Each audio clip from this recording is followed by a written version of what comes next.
Kelompok kami akan mengevaluasi aplikasi e-commerce. Aplikasi e-commerce yang akan kami bahas di sini ialah aplikasi Grab. Paham, paham, paham, paham.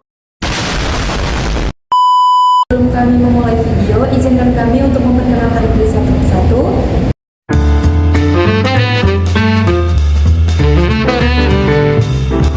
Halo semuanya, perkenalkan nama saya Nabila Maulana Harahap dengan NIM 241121232.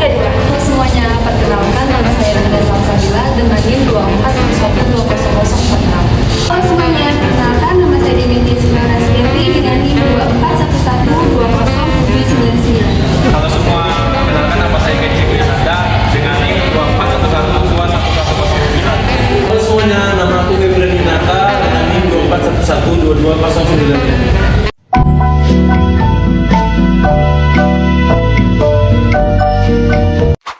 Sebelum kami memulai, saya akan menjelaskan apa sih itu e-commerce.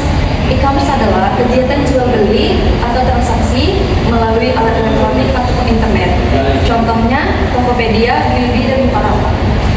Lalu kemudian ada e-commerce atau mobile commerce, yaitu kegiatan jual beli barang atau jasa yang dilakukan melalui perangkat seluler seperti ponsel dan tablet. Contohnya ialah mobile banking. Lalu saya akan menjelaskan tentang e-bisnis. E-bisnis adalah kegiatan bisnis yang memanfaatkan teknologi informasi dan komunikasi, terutama internet, untuk menjalankan proses operasional, manajemen, dan interaksi terhadap pelanggan, mitra, dan pemasok. Nah teman-teman, di sini saya akan menjelaskan profil singkat dari Grab. Grab didirikan pada tahun 2012 oleh Antonita dan Tan Hoyun.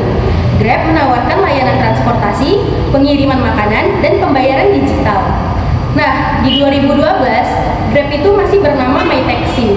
Dan pada 2013, mereka melakukan rebranding dengan nama Grab Taxi. Dan akhirnya pada tahun 2016 sampai sekarang, mereka mempunyai nama Grab. Grab ini berkantor pusat di Singapura. Dan mereka beroperasi di 8 negara Asia Tenggara. Nah, untuk visi misinya,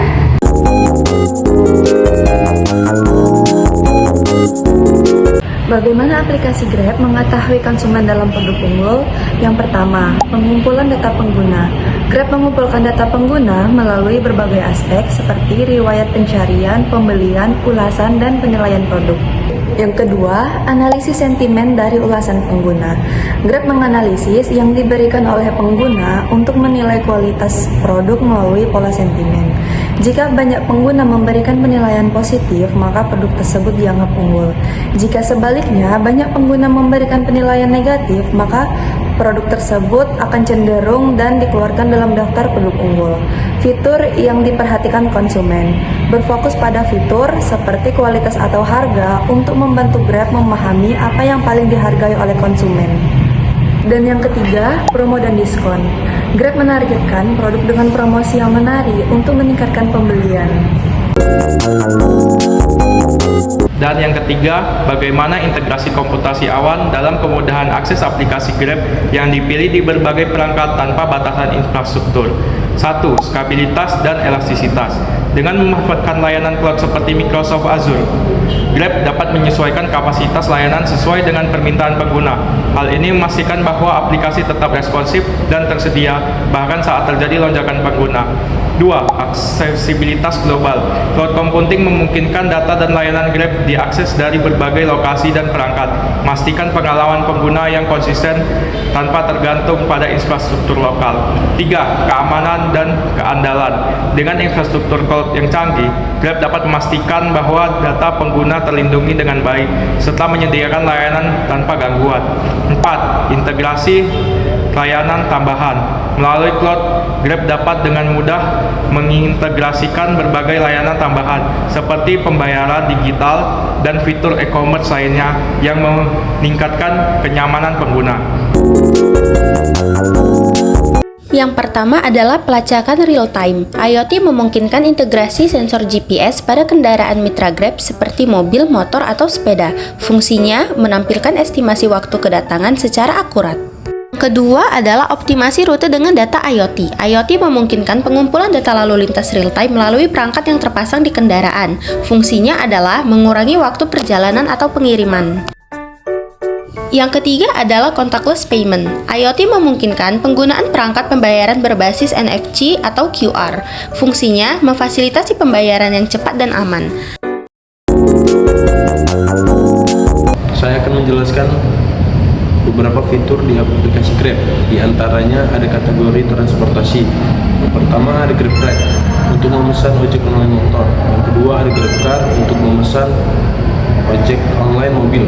Yang ketiga ada Grab Bike dan Grab Car Plus, versi premium dengan kendaraan dengan pengemudi lebih baik. Yang keempat ada Grab Taxi untuk pemesanan taksi konvensional dengan tarif transparan. Yang kelima ada Grab Hits, carpooling hemat biaya untuk perjalanan searah. Yang keenam ada Grab Family, transportasi dengan kursi anak untuk keamanan balita. Yang ketujuh ada Grab Assist, layanan untuk penyandang disabilitas. Yang kedua ada kategori pengiriman. Yang pertama ada Grab Expert untuk memesan kurir untuk pengiriman dokumen atau barang dengan layanan instan atau same day. Yang kedua ada Grab Food untuk pesan makanan dengan pilihan luas dan filter kategori. Yang ketiga ada Grab Mart untuk belanja kebutuhan harian diantar ke rumah. Yang 11 ada Grab Kitchen untuk pengiriman makanan lebih cepat. Yang ketiga ada kategori pembayaran. Fitur pertama ada Grab Pay dompet digital untuk pembayaran layanan Grab dan merchant. Yang kedua ada Grab Rewards untuk tukar poin transaksi dengan diskon dan voucher. Yang ketiga ada Split Bill. Fitur ini untuk membagi tagihan GrabFood atau GrabCar dengan teman. Yang keempat ada kategori dukungan bisnis. Fitur pertama ada Grab Ads. Fitur ini untuk mempromosikan iklan digital. Yang kedua ada Grab Gift untuk mengirim voucher Grab ke teman atau kolega. Nah, untuk yang berikutnya kami ada merekomendasikan beberapa layanan yang belum ada di aplikasi Grab. Yang pertama adalah layanan pemesanan barang secara eksklusif. Yang kedua ada layanan pembersihan dan penjagaan rumah. Yang ketiga ada layanan kesehatan. Yang keempat ada layanan mobilitas dan gaya hidup. Dan yang kelima ada layanan khusus. Contohnya seperti layanan pemeliharaan hewan peliharaan. Dan yang ketujuh, evaluasi penerapan AI untuk fitur dalam aplikasi Grab dan identifikasi proses otomasi apa saja yang ada dalam aplikasi Grab. 1. Evaluasi penerapan AI dalam fitur Grab. A. Rekomendasi lokasi jemput. AI membantu mencari lokasi jemput yang paling strategis buat driver dan penumpang. B. Estimasi tarif dan waktu. Algoritma AI prediksi ongkos perjalanan dan waktu tempuh berdasarkan kondisi lalu lintas real time, jarak, dan pola historis. C. Promo. AI menganalisa kebiasaan pengguna seperti apa yang suka dilakukan pengguna, jadi kasih promo yang relevan. D. Fraud detection. AI monitor pola transaksi mencurigakan buat mencegah penipuan atau penyalahgunaan akun. 2. Proses otomatisasi aplikasi Grab. A. Matching driver penumpang. Sistem otomatis nyocokin driver yang paling dekat dengan penumpang. Bahkan AI bisa pilih driver dengan rating atau performa terbaik. B. Dynamic pricing. Kalau banyak permintaan di suatu area kayak jam pulang kantor, AI otomatis naiki harga sesuai penawaran dan permintaan. C. Order management. Dari nyocokin restoran driver sampai ngatur prioritas pesanan berdasarkan lokasi dan antrian, semuanya otomatis. D. Customer support. Chatbot Grab otomatis jawab pertanyaan basic atau bantu masalah sederhana. Kalau pertanyaan sulit akan dilempar ke CS manusia. D. Route selection. AI bantu driver pilih rute tercepat dengan data lalu lintas yang diupdate terus secara real time. Berikut beberapa penjelasan analisis SWOT dalam aplikasi Grab. Kelemahan. Yang pertama, jaringan luas.